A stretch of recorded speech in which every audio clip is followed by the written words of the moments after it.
Welcome to Making Sense of the Madness. We got a great show lined up for you today. 1 week in Trump 2.0, and I'd love to talk about it with nobody other than Richie McGinnis, independent journalist and author of Riot Die. You can check him out at pigeonpress.com as well. He is the man. He has been on the ground. He's in the belly of the beast. We're going to get his take because he's been on the ground with January 6th and beyond for some time. This is a cannot miss episode. Buckle up and get ready to make sense of the madness.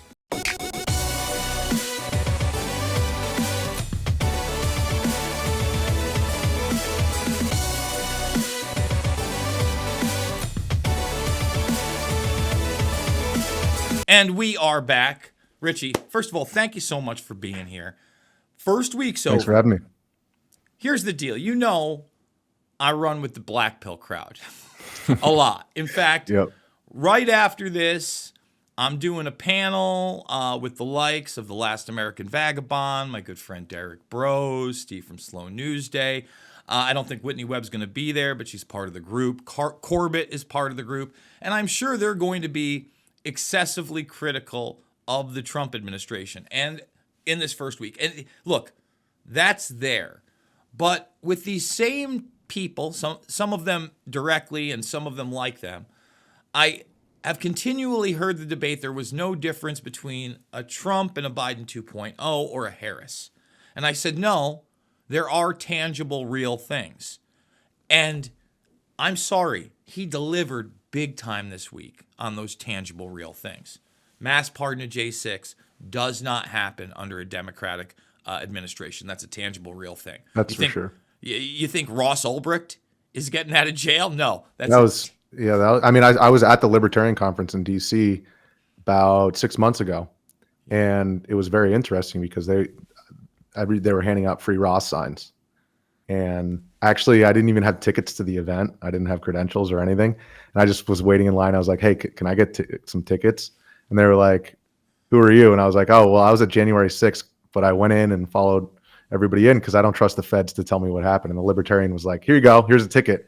So I was in there, and there was a lot of protest on behalf of Ross at the event. And they were like booing Trump. And it was just very surprising to see, the Libertarians yelling down the potential, the Republican candidate for president. Listen, let's talk about that. And that's another strength of Trump. So the day before he pardoned Ross, because he said he was going to do it day one, he did it day two. I said if he did it day two, he would be forgiven. But we played that original clip. Now, number one, he's playing to a much smaller room than he normally does, but he still sees the value in it. Number two, the guy is treated like a rock star at all of his political rallies because in their minds he is, right? Not that way at the Libertarian Conference. He booed like the bad guy in wrestling. So if you like the wrestling metaphor, it was there. Listen, here's the thing. Trump is obviously not that savvy on anything that is biotech, that is blockchain, that is technologically advanced other than what he's told. I mean, he told them that we should be making all the Bitcoin in America. And he told them, have fun playing with your Bitcoin. He obviously doesn't grasp exactly how crypto and Bitcoin itself works saying that. But it's not a coin you can hold in your hand. Unless it's in a cold wallet. You can't make it in one place. Yeah. It's a whole thing. But okay. He still went up there, just like Bobby Kennedy did, by the way. You know what I mean? And there was protests there and went for their vote. And I would say he probably got it. And deservedly so, because guess what? He did release Ross Ulbricht. There are quite a few other things that I'm happy to see, but let's focus on January 6th because, a lot of people who are mainstream Republicans also have said, oh, these blanket pardons are bad. People committed violence. That's the new attempt at a talking point. But when you have a situation where the feds have entrapped so many and there has been no transparency and the investigation destroyed evidence, and for the first time ever, we've had a massive pre-pardons, including the people on that committee. What else do you do? What are your thoughts? Well, I think, he wanted to hit the ground running, and the pardons were blanket. So everybody from the guy who walked in and carried the lectern 39 feet to the people who fought their way in, and we're trying to crank open the house doors, and or we're at the tip of that spear of breaking the police line, because both narratives can be true at the same time, which is some people walked in to open doors and others fought their way in. So that blanket pardon right there, I think Trump didn't want to examine all the cases individually because he wanted to just undo, hit the ground running with all these executive orders and really satisfy a lot of those campaign promises right off the bat. So the blanket pardon, I mean, it didn't come as too much of a surprise for me because he had already promised that leading up to the election. And so that's what it is. But I think it does a disservice to the people who were nonviolent because they're still convicted technically. And it's just, okay, well, you're forgiven and you can leave, but that conviction is still there. It wasn't overturned. So I did talk to some people who were like, there's a process where you can appeal. There's a process where you can say, look, the justice system, you basically have to apologize to me. So now that it's been absolved, that opportunity goes out the window. And it's like, in the eyes of the public, a lot of people are still like, well, you were convicted, Yeah, but in the eyes of the public, especially the court of public opinion, there are going to be those that essentially have their viewpoint, right? There's Of just course, no yeah. amount of evidence that's going to turn their way, especially if they are religiously, politically aligned with some agenda, with some political party. That's why I stay out of it, because I want to hold this administration to account. Let me make it very clear. As far as the first week, yeah, a lot of it has been unicorns, rainbows, leprechauns, and pots of gold. I'm loving it. But, at the same time, when you look at the Stargate project and Larry Ellison and mRNA being not only on the table for tailored design medicines, but I would imagine they're going to expand the cancer moonshot research, that is worrisome to me. You know what I mean? That's cancer moonshot. At least Bannon has spoken out against. Listen, a technology like anything else, it's a hammer, right? It can build a house, but it can break open a head. I don't trust the military-industrial complex. I'm not smart enough to figure out bio-nanotechnology. I can't get under a little microscope and a dick-a-dick-a-do and know what they're about to inject in me, etc. It would take a great amount of trust to utilize any of these medications in my life, given the past history. So what are your thoughts on that aspect? Because, Trump has acknowledged mass corruption within the government and even made good on the declassification process. Again, the documents aren't declassified, but he has now, signed an executive order that literally within the next 2 weeks, we're going to be getting RFK, MLK, and JFK, and supposedly everything. Yeah, whatever hasn't been put in the paper shredder yet over the last 50 something years. But here's the thing. Here's What's interesting about that. What I don't think people understand outside of the assassinations themselves, which is very important. Sirhan and the Kennedy assassination, RFK, have overt tones of mind control. Okay, and remember, that one stinks the most for sure. As far as like the actual, the circumstances of the shooting. Sirhan had this small caliber pistol, and everybody who was there reports way more shots than he even had in the capacity of the weapon were fired. Not to mention Kennedy, getting hit from the back. So. Well, again, we know that these mind control projects are going on in that time period because we've already gotten some declassification there. We also know that, for instance, a lot of the documents that could still be classified are wide-ranging and on the peripheral of the case. What do I mean by that? When they did that document dump of JFK, there was that very odd Hitler document that supposedly showed a picture of Hitler post-World War II. It talked about an FBI team with contacts, him being in South America, etc. That was really on the edge. Now, I've seen a document that is completely disputed, but I believe to be real, and I guess we're going to find out whether it's real or not, that says that, Oswald, who was trained by the CIA in this document through the Office of Naval Intelligence, while he was over in Russia, they may have done some type of mind control experiments on him. For access or whatever. I don't want to butcher it. But I think that we're going to find out a lot more about Oswald and possibly those programs as well, and that kind of bleeds into what happens with RFK. Who knows what we're going to find out MLK. But like you, I'm also skeptical what hasn't hit Yeah, the I'm shredder skeptical. yet. I'm pretty skeptical because I think if that smoking gun existed in document form, then it would have been shredded a long time ago. As it, like, for example, I mean, at the very least, at the very most recent, the last time that Trump threatened to release these documents and actually ended up balking. So that was in 2017, and somebody talked him down. So there's something there, and the question is between then and now, what's still there, and what's going to be redacted. I mean, by my logic, all those people are either dead or no longer in the agency or any of these federal organizations. So who are you protecting by redacting this stuff? You know what? I think there's still maybe a handful of people on the peripheral alive. I'm not talking about quote unquote gunmen or main plotters, but some people live into their 90s. It's rarer and rarer these days. And if somebody was, again, during that time period, best and brightest, youngest, you're recruited at 18, you could be in some kind of black operation, 21, 22. I don't think that's why they're hiding it, because they could easily just blanket done that and then black those people still alive out. At the same time, investigative journalists may have found them out, but I think it's the establishments that they're trying to continue to maintain, and that goes back to my point of me not trusting the military-industrial complex, because as you know, when you're looking at something like the Kennedy assassination, before the broadcast we were talking about federal assets. Well, there were a lot of people in the mafia that were federal assets, right? Oh yeah. The same thing working with the Central Intelligence Agency.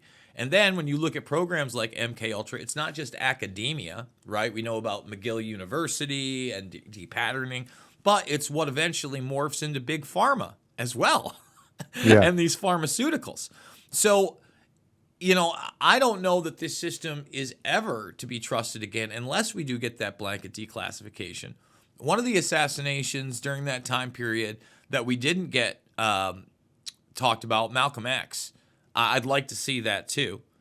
But even then, he's talked about even Inauguration Day, other areas of interest. And I know the hype is around an imaginary Epstein list. Never going to happen. But 9/11, there's a real event that now is 20 plus years old. And our entire foreign and domestic policy was based on for a very long time. And even today, You never mentioned there's that meme that's out there right now of George Bush at the inauguration, like looking around and smiling, and basically implying the joke is that he's smiling because Trump is releasing all these documents, but 9/11 isn't listed among them. So he's like breathing a sigh of relief, at least for the moment. I've always said this. I don't think George Bush knew anything. I don't think he knew a damn thing. Guy wanted to be the president of the Major League Baseball Association. That's what he wanted to be. This was a real thing. His work was with the Texas Rangers. That's what he wanted to do. Unfortunately, his brother, not Jeb, was the Bernie Madoff of his day, and his political career was derailed. And they fast tracked him into the governor and then into the presidency. I mean, that's a real thing. Are those dynasties over at this point? That's another question, because we certainly do have the social climbers. The last time we saw the obviously the Bushes, but you could say even the Clintons are an extension of them, because they obviously used and worked with them to get to where they were, even if they were opposition at one point. Who's going to vote for Chelsea though? That's my point. That's what I'm saying. Is it over? Like, who is going to vote for Chelsea? There might be. But I would think of it more in terms of, I had high aspirations when Obama ran for office, and when I moved to DC in 2008, I was obviously a naive 19-year-old kid. But largely, those 8 years of Obama with Hillary Clinton as the head of his State Department and basically managing his entire foreign policy, you have to ask the question of who's not necessarily the next in the bloodline, but the inheritor of that dynasty and of that legacy of the uniparty, right? So I guess that's an open question. Like AOC would be a good example of somebody who's primed and ready as a young person to step in. And it's, obviously she's part of this whole fear machine of everybody who's shouting from both sides, Nazi, Nazi, Nazi, commie, commie, commie. So I don't know. It looks like we have more of that in the future. And I think that's largely a byproduct of the Trump era, but this stuff existed years before Trump with the Tea Party. I saw it all boiling up when I was working in media in DC in 2014, and the culture wars and populism bubbling up on both sides with Bernie Sanders. So I don't think it's just Trump. It's definitely a byproduct more of the digital age and of just 40 years of the uniparty really screwing over the middle class. That's what everybody forgets. It's like, oh, let's look for an answer. Well, it's the economy, stupid. Yeah, absolutely. Well, you know what? Let's not count out a Chelsea rebrand. And when we're talking about the Clintons and we're talking about extensions Please of them, no. I'm just telling. Hey, look, man, they got Zuck out there right now with gold chains and broccoli hair, and he's the new hip guy. Alex Soros did recently marry Huma Abedin. Yeah, which is crazy. Yeah, again, Huma Abedin, very much in that circle we were just discussing. Yeah, married to Anthony Weiner. He plays hockey with a couple of my buddies in New York. He's a goalie. I'll bet he's a goalie. I bet he likes to catch one. Anyway, goalies are weird, dude. Goalies are always weird. Hockey goalies, weirdest people on the planet. Weirdest, just position. Like Anthony Weiner deserves to be in a prison cell alone for what he has done. What we know that he has done with underage teenage girls. We got to take a break. We got to take a break. The book is Riot Diet. We're talking Trump 2.0 week 1. Like I told you, this is a can't miss episode. We're talking about Anthony Weiner as a goal. We got scoops over here. That's what we got. We're coming back more making sense of the madness after this. Hey folks, it's your buddy John Rich here and co-founder of Old Glory Bank. Let me ask you a question. Why would you trust your banking with people that hate you? Well, you shouldn't.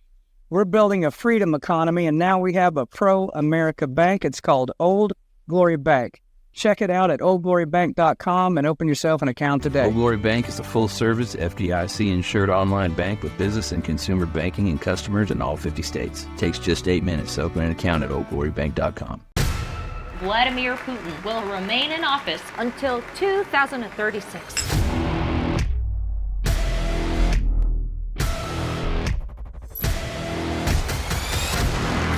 Putin is being called bold. What's your strategy to bring them back to the Stone Age? Daring. You won't be able to look away. How can his kingdom last? Putin. Rated R. In select theaters January 10th. And we are back. Just because you said that, like that could be like a little byline tabloid scoop. But I got like the craziest kind of tabloid scoop yesterday. Not that any of it will go viral. It's so hard out here to even get your stories out there. But I had the authorized biographer of Alan Dershowitz on, right? Wow. And he's got a new book called Legal Gladiator. Had massive access, not just to Alan, but you name who he defended over the last, 40 years is still alive, from Tyson on. He interviewed all those people too. And so we get towards the end of the interview, and this kid's young. He's a lot younger than you and I, my friend. Like I look at him and I'm thinking 24, 25. He actually called me because he gave me such a huge scoop afterwards. I'm like, how old are you? Kid's 21. Okay. Wow. He's worked on this book since he was 18, basically for 3 years right out of school while he was first starting college. And so he's very professional, very like business-like, focused. I asked him about Les Wexner because he's kind of been open about Epstein and maybe his brother not loving Alan and all these other things. And he goes, I don't know much about the Les Wexner case. He did not give me an interview, et cetera. But he says that Alan Dershowitz, he put it in the book, and this is why I put it out there, said there was a rumor. Okay, so Dershowitz isn't saying he knew this happened. Mm-hmm. That the reason that Epstein was getting over on Les Wexner was that they had a homosexual relationship and that Epstein was blackmailing him through that. Now, Whether that's true or not, that may be throwing out disinfo. Again, rumor town, that might be Dershowitz being slick. I don't know. That's a huge story. That's a huge story. I think We we're gonna have a said lot it more here of those first, kind of, Richie. everything that's happening with Diddy. It doesn't seem that crazy, where these guys who are flexing as the ultimate ladies' men are doing different things behind closed doors, and a lot of that being tied to power and having power over somebody because you now have this dark secret on them. Well, I mean, you it's know the same what? thing that happened with the Catholic Church over successive generations of institutionalization. This is nothing new under the sun. That's what happens when societies become corrupt. It happened in Rome.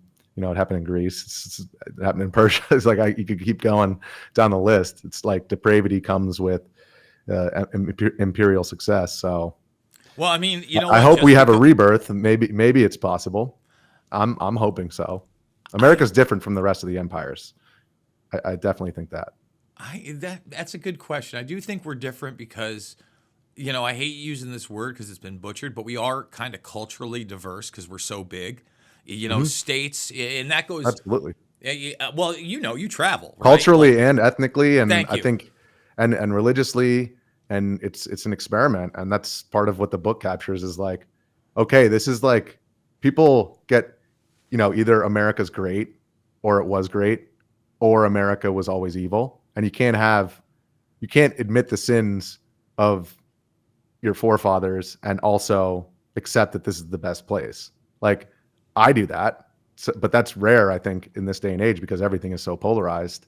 And it's like, look, America definitely ain't perfect, but it's the best we got. Well, let me get back because you said the ethnic part, but here's the difference. When I say that we're also culturally diverse, it almost doesn't matter what your ethnicity Exactly. or your religion is. Let's say you live outside of Chicago. You're all going to share at least a large portion of the Muslims, the Jews, the Christians, the blacks, the whites, the Asians. You like the Bears. You like the Cubs. You're wearing that hat. You have that cultural significance that expands beyond the color of your skin, your religion, or your ethnicity. You know what I mean? So we have those cultural pockets, and it's not just around sports teams, right? It's around the economics there. In other words, you look at something like Pittsburgh. For the longest time, it was a steel town, right? And it had that in common, aka the Steelers that would play off it. So you have these cultural pockets that are very real and different that you see in Europe, but those are, Europe, which is a much smaller area, they're broken down into countries. Yeah. Georgia's not a country. California's not a country. In fact, California and New York are extremely diverse states when you get outside of the major cities as well. Can you kind of speak to that? Yeah, look at the 2024 election. I think that everybody views Donald Trump and his ascendancy, or not everybody, but the most of the people in media view his ascendancy as a sign that the system is broken. But I have precisely the opposite viewpoint, which is that somebody who cast himself as an outsider, we can argue about whether or not he actually is an outsider, having Roy Cohn as one of his mentors, but he cast himself as an outsider. He's able to make it to the top of the primary. He's able to win in 2016. He's able to win again in 24 and take the Republican Party from the party of the South and the party of country club Republicans back to the working class and getting a much larger share of minority vote. That shows the shifting of the sands that happens in American politics, I think is a sign that our system does, over a long enough timeline, work. So the Republican Party, all the minorities were voting Republican after the Civil War, and the Republicans dominated politics for 30 years. And then starting with William Jennings Bryan and eventually ending up with FDR, the Democrat Party was able to rebrand itself as, instead of the party of the South, but the party of the working class. And so now we're looking at that transition swing back in the other direction. And I think everybody laments the two-party system, but history shows that it does have the ability to change its platforms according to the demands of the voters, at least on a long enough timeline.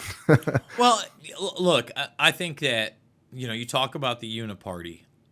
I think, number one, Trump was a disruptor, right? Like, Yeah. there's no doubt about No it. doubt. No doubt. I mean, you look at the Romney party, all right, against Obama, and it doesn't even resemble it. Now, there are holdouts, and there are a lot of establishment people in there because we got a lot of people in Congress. We got Yeah, look at all the neocons who jumped ship for Kamala this time around. We need to, and here's where maybe we can get into some of the things that we should be a little bit skeptical about. Like you said, the declassification stuff. We have a system where the last guy just did pre-pardons against some pretty big criminals. That's a bad sign, all right? Yeah. Because that precedent has been set. Will Trump do it somewhere in his presidency? Let's hope not. Let's not count it out either, all right? So we have that on the table. That needs to be butchered. We also have a Supreme Court that didn't look at the evidence in 2020 saying there was no standing. Something has to be done there. And when we talk about election integrity and reform, we got to get these machines out of here. You know what I mean? Period. I don't look at the special counsel that we had with Russia and with Robert Mueller, with Russian collusion. And it's just, it really is. I mean, it's the last 8 years have, the fact that Biden took office in 2021, I think actually long term was a good thing for America because it just showed the duplicity. I mean, everything down to the classified documents scandal, all of a sudden finding him in his garage. And, with the southern border, everybody calling Trump crazy for wanting to build a wall. I've been to the southern border many times and I saw the wall going up. And then I saw literally the day that I went in March of 2021, the wall, all the contracts were still paid. So the contractors were sitting in their trailers getting paid to twiddle their thumbs while the wall was sitting outside and just, sitting and baking in the desert sun. And all wall production was ceased. No more building, not another inch, Biden said. And that he made good on that promise. And look at what happened. So the fact that it actually played out that way, I think if Trump had taken office in 2021, then you wouldn't have had the same kind of reckoning that we did, which is just like ultimately history has a way of bringing the truth forward in a way that, whatever way you want to vote in the short term might not necessarily, you might not think of that at the time. For me, like I said, there are substantial differences. I think that this was the first time that the general public, first of all, a lot of them for the very first time had a very sour taste in their mouth about the government because of the COVID 1984 nightmare that was ensuing, period. You'd had a lot of people that were just kind of going along to get along. Maybe they were worried about the war or economics, but they still owned their home. They were still paying their mortgage, and their kids still didn't have to go overseas. And if they did, there was a good chance they were coming back, right?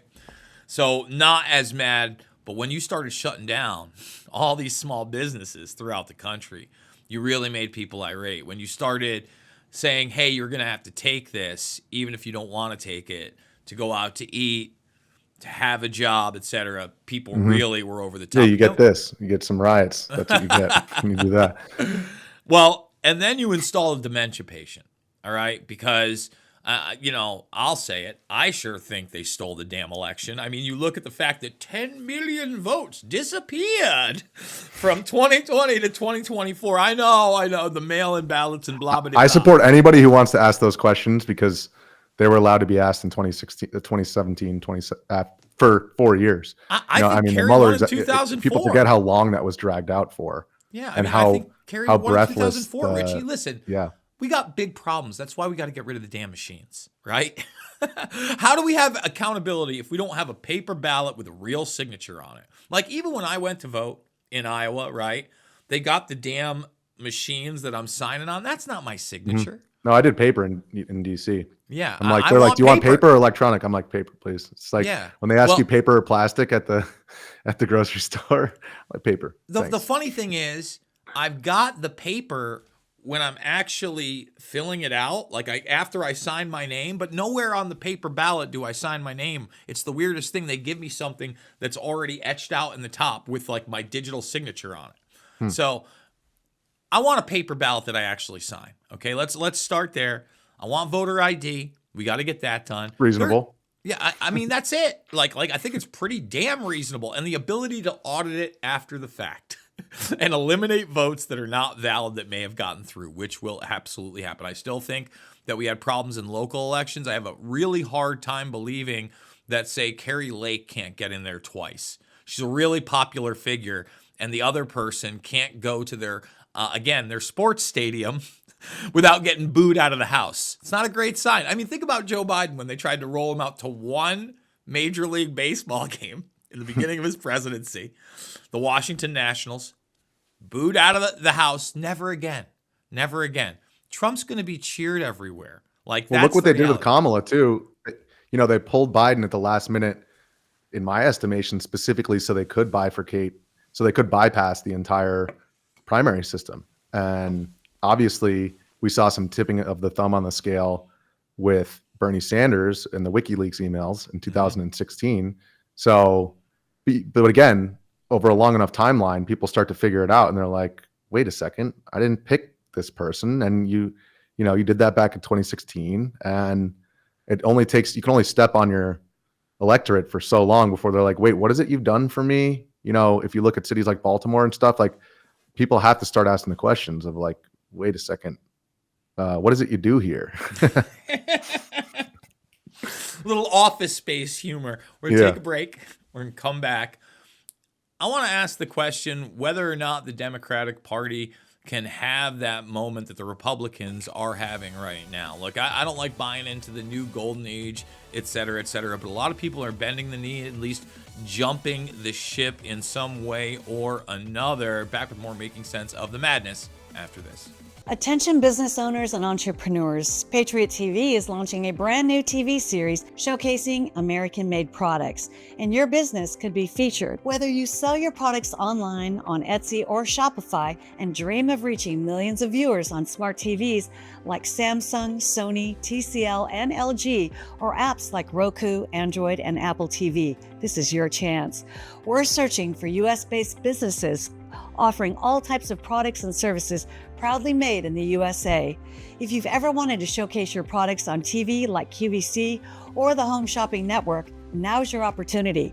Support our American economy, grow your business, and be seen by loyal Patriot viewers across the country. Know someone with a business or have a business yourself? Don't miss out. Contact us at supportingpatriots.com today. Be a guest on this new exciting TV series. Let's put your American-made products in the spotlight. Hey folks, it's your buddy John Rich here and co-founder of Old Glory Bank. Let me ask you a question. Why would you trust your banking with people that hate you? Well, you shouldn't. We're building a freedom economy, and now we have a pro-America bank. It's called Old Glory Bank. Check it out at oldglorybank.com and open yourself an account today. Old Glory Bank is a full-service FDIC-insured online bank with business and consumer banking and customers in all 50 states. Takes just 8 minutes to open an account at oldglorybank.com. And we are back. So, Richie, that is the question. Can the Democrats be flipped as much as the Republicans? Because, look, again, the Republicans ain't perfect, right? I'm also extremely happy that it seems like we're de-escalating these wars, but still a lot of the conservative talking points drive me nuts when I have to hear about people protesting what's going on in the Middle East as pro-Hamas, blah, blah, blah. I just had a former CIA field officer and NSA expert on here giving the line about how, we have to support Ukraine and Ukraine's a democracy and we got to support NATO.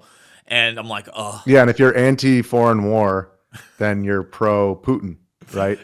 So it's these terminologies. It's like anti-Israel is different from pro-Hamas. And I'm not even anti-Israel. I've been to those want protests, and that's clearly a distinction that's muddied intentionally in conservative media. But most of those people out there aren't.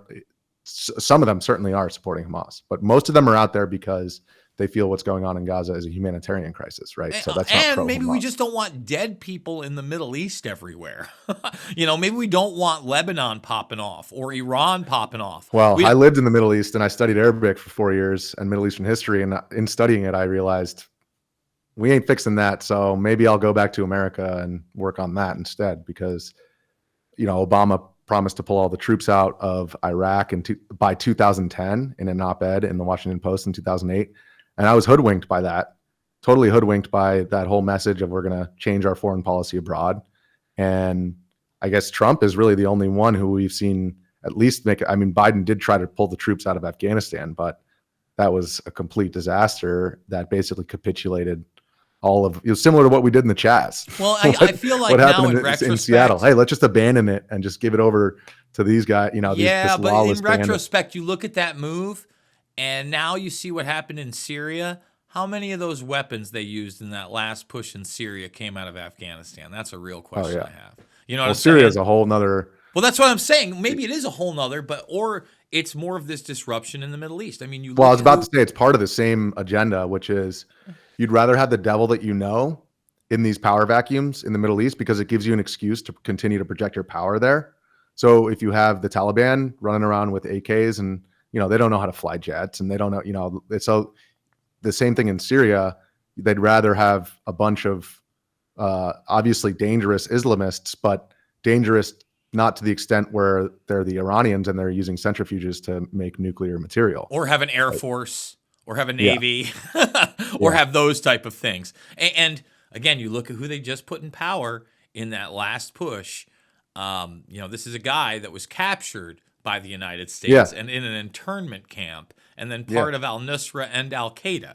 Okay. Yeah, Jabhat al-Nusra, that was exactly. I watched after I graduated from studying Arabic. I was working at a lobbying group, lobbying on behalf of the Syrian opposition called Syrian Support Group. This is in right when the Syrian civil war popped off. And I watched as all these secular generals were defecting from the Syrian military and saying, we want to form a secular government. And through proxies like Saudi Arabia and Qatar, were funding effectively, not directly, but allowing for groups like Jabhat al-Nusra to take charge of the opposition because they're a more effective counterbalance to Assad, right? Because they're radical and because they're willing to resort to these tactics. So, because they can if be we want easily Russia controlled. out of there, we want Assad out of there. Then, look, they can be easily controlled. You have a constant flow of weapons that you're selling in conflict, so you're going to have this stream of income, and they're never going to get to the point where they can actually oppose you militarily on a large scale that maybe Iran could, right? So in that sense, it makes sense to these people. Yeah, and of course the Saudis, they don't want another powerful state in the region. Why would they, Turkey, they don't want a powerful, Syria is majority Sunni. So those Sunni powers do not want another Sunni power in the region, even though people say things like, I just said secular government. Ultimately, that's kind of a misnomer in the Middle East because anything that's quote unquote secular is still tribal. And the tribal divisions, sectarian divisions, go back even deeper than the schism in Islam. So they go back thousands of years. And those kind of divisions, you can't just undo those. And that's why I think America is so special compared to the old world, because we do have a fresh start here to a certain extent. So again, kind of going back to that with the Democratic Party, you talked about them circumventing the primary process, and I totally agree with you.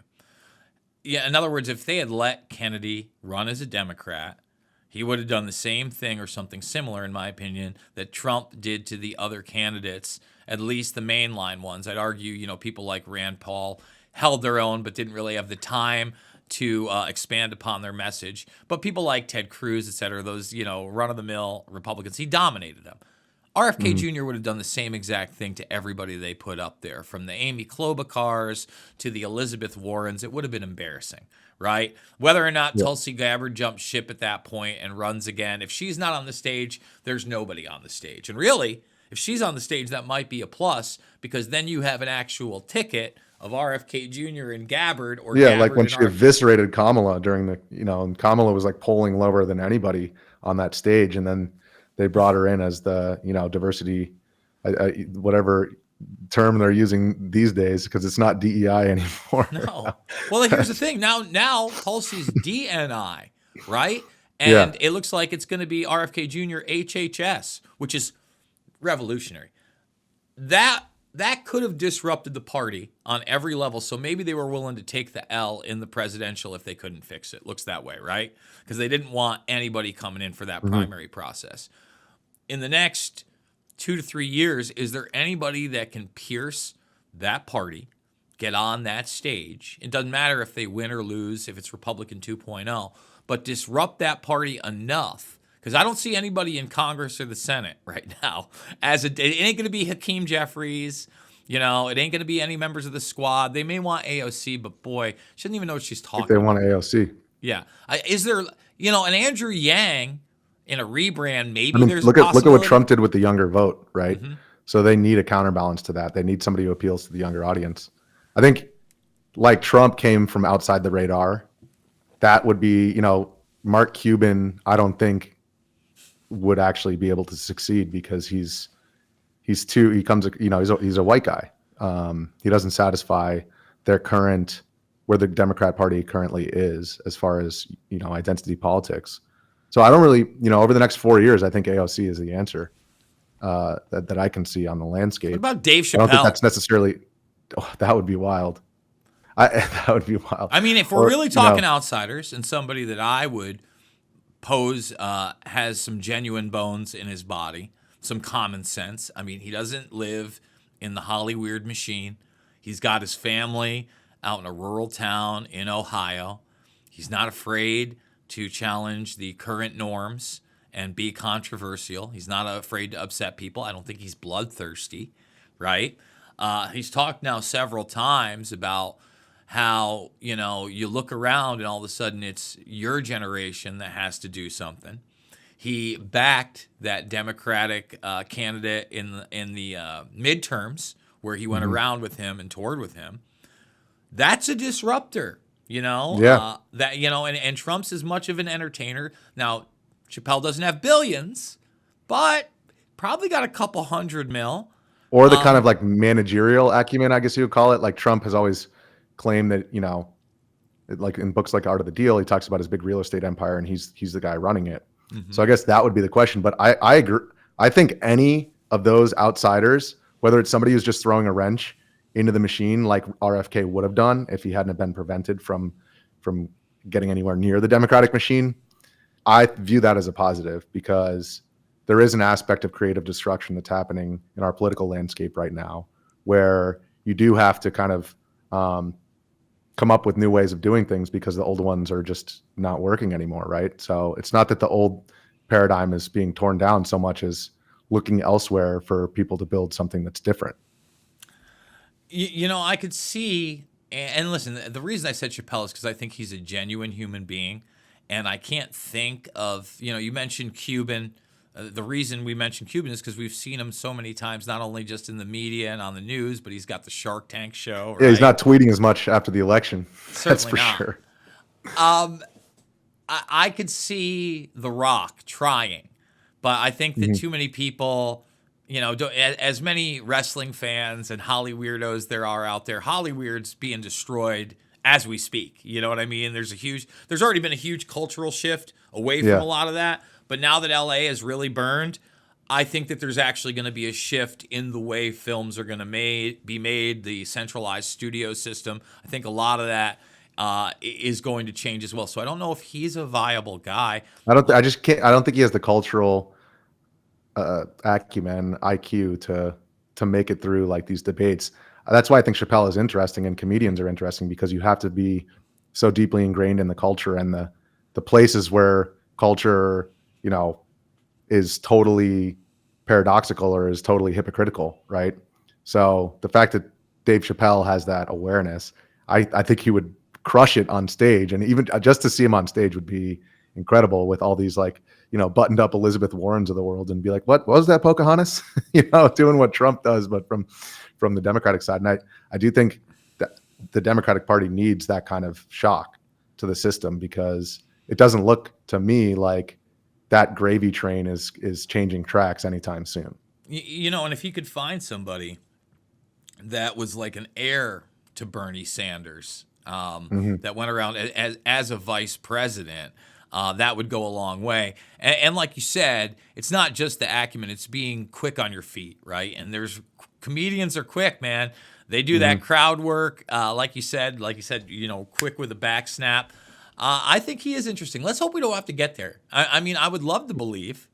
I mean, don't get me wrong. I want to see that party change. I want to see a lot of the Republican Party continue to change. For instance, we got to take a break, and maybe this is a good segue for that break. The TikTok thing. All right. I think it's bad to just ban things outright that you say have a foreign influence. As we know, in this country, there have been plenty of things out there that we've said have foreign influences that turn out not to be what we said. It's the ultimate censorship tool against any type of technology or platform that could rise out of a system that's supposed to be capitalistic and merit-based. I would argue it's not, of course. But that's a huge issue. And I haven't made a TikTok yet. I've been holding out. The app was clearly intended for 14-year-old girls in the beginning. It is somewhat changed. I don't know what I'm going to do. We're going to talk about it. We're going to talk about Trump, TikTok, technology, and beyond. Final segment of Making Sense of the Madness after this. Hey folks, it's your buddy John Rich here and co-founder of Old Glory Bank. Let me ask you a question. Why would you trust your banking with people that hate you? Well, you shouldn't. We're building a freedom economy, and now we have a pro-America bank. It's called Old Glory Bank. Check it out at oldglorybank.com and open yourself an account today. Old Glory Bank is a full-service, FDIC-insured online bank with business and consumer banking and customers in all 50 states. It takes just 8 minutes to open an account at oldglorybank.com. I couldn't give anything a higher endorsement. I would be remiss had I not include Cardio Miracle on my very short list of secrets. It's the real deal. It's a real product. It's not another supplement. I'm operating about 6 to 8 hours, and I've noticed that being on this Cardio Miracle has made a huge difference. Since I started taking Cardio Miracle, about 8 months into it, the benefits have been fantastic. You know, if I get hungry, then I just have a Cardio Miracle. Not only is it safe, but it's necessary to take Cardio Miracle to stay well. This let me sleep. It's showing up more energy, more get up and go. And it's all because of what this company does. For me as a doctor, Cardio Miracle is a staple. Cardio Miracle to me is hope in a glass. To try Cardio Miracle for yourself and get a special fan discount, go to the host page right now and click the link for Cardio Miracle.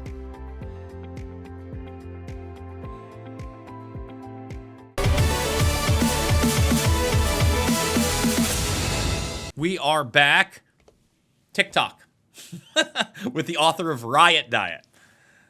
Again, the way I found out about TikTok, other than all the terrible ads before it was a big app, because it was literally on every single like non-paid app or page, you'd see something for it, were my nieces, who I'd bought phones for, started, they were at the time 10 and 8, something like that, started propping their phones up and dancing around and then looking at it. I'm like, what are you doing? What the hell is going on here? And I was told about it, and I'm like, what? Obviously, me and my sister had a conversation about it, and TikTok was banned. I don't know if they use it today, but at least I've never seen them make a TikTok. They're 15 and 14 at this point. I would imagine they make some TikToks, but it seems like they're more on Snap or Insta. I hate it all. I don't have a Snapchat. I've never had that. I don't use an Instagram. I hate it all. But I don't. I mean, running a business on those platforms, it's you become pretty cynical pretty quickly. As you should. Knowing how to appeal to that algorithm. You appeal to this part of your brain, not this part of your brain. You can leave it at that. I first heard of TikTok in Wizard of Oz. TikTok is in Frank L. Baum, it's actually a series of books, The Wizard of Oz. And TikTok, one of the books it's called like The Adventures of TikTok. And TikTok is this machine in the land of Oz that gains sentience and is like this. It's not the Tin Man, but it's more like of a mechanical, complex robot. So that's where I first heard of TikTok.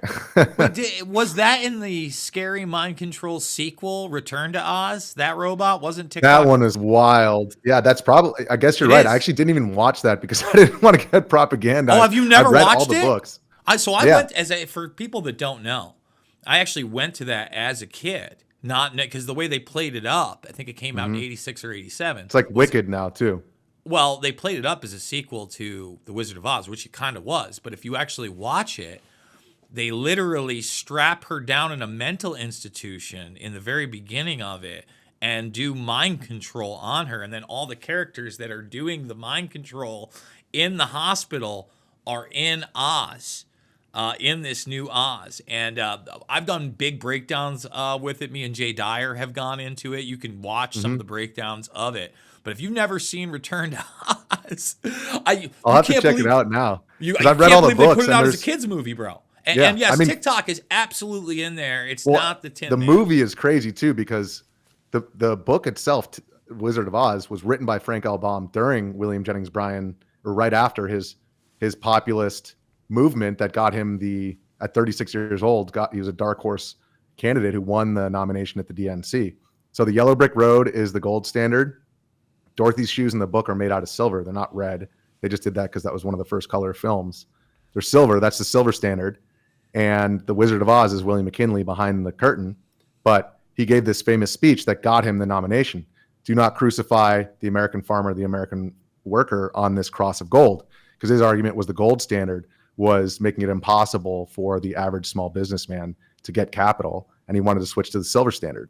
So the Wizard of Oz is this whole allegory for a lot of the populism that we're seeing bubble back up today. So it's I guess it's synchronistic that we're talking about TikTok, because that's one of the books. Bill Still used to talk about the series of books and the gold standard and silver in the Wizard of Oz. Bill was a big, he hated the Keynesians. He hated all that stuff. I wonder if Bill's still around. Man, time flies. We got about 5 minutes left in the broadcast. What are your predictions? Where does the administration go from here? What are we going to see? You talked about Putin. He's already expressed he wants to end that. Putin has already talked about how now communications are open and maybe they can normalize them. Trump's already met with Zelensky. We see this shift in energy. He's actually talking about the AI centers. We've seen, I believe it was both Amazon and Google talking about how they're going to build mini nuclear plants for that energy. I think we're going to see a massive technological shift in this country, and hopefully somewhat of an economic boom that returns to the middle class, but at the expense of privacy and probably the digitization of a lot of our currency and social transactions. What are your thoughts? I agree. People talk about, Elon providing a more open platform. I certainly think there's less collusion between Twitter and our intelligence agencies. But now that Elon's in the Oval Office, then you have to ask the question of, well, what does that mean as far as, collusion between the federal government and these massive social media platforms? Because I've always been saying during the first Trump term, I was running the Video Daily Caller and trying to succeed with a video operation on these platforms, like I said, and there was definitely collusion between Silicon Valley and the Never Trump camp. That's for darn sure. Well, listen, and now, let's talk about that because we only got a couple minutes. And that's called fascism, by the way. But by the way, all right, so massive last night, industry gets in bed with the government, right? Thank you. Last night we did Ask Grok. So we did Grok Live, which is supposedly the free speech platform. All right. Out of the gates, it lied about me and tried to associate me with somebody that questioned Sandy Hook and does the Christ first line. So now I'm the Sandy Hook guy, and then harmful vaccination information. And I tried to ask specific examples. They can't show it.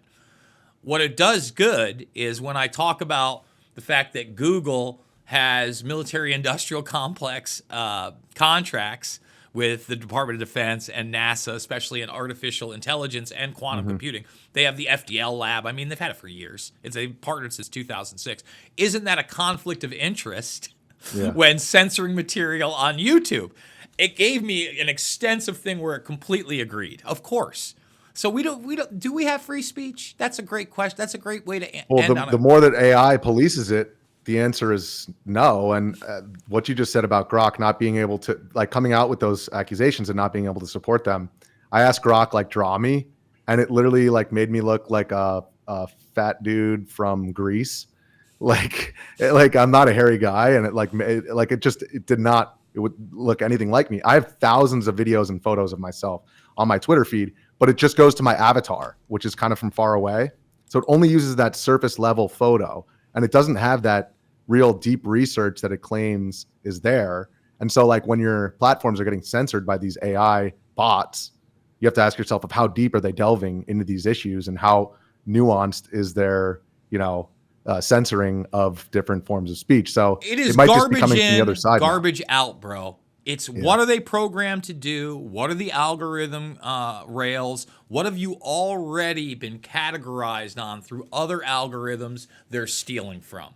Because again, like you said, we're in a dangerous time with artificial intelligence making decisions, and I think humanity bending the knee and their will to it, thinking that it has some kind of omnipresence and some kind of beneficiary to us. It doesn't. You know what I mean? Everything's a tool. Mm-hmm.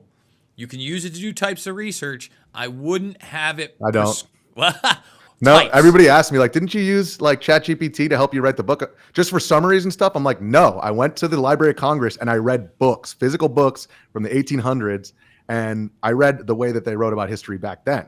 All I'm saying is I make my thumbnails with AI on Photoshop some of the time with text prompts. The Photoshop AI is pretty fun. It could be pretty good. Pigeonpress.com Pigeons is the are real. place to be. No AI with the pigeon.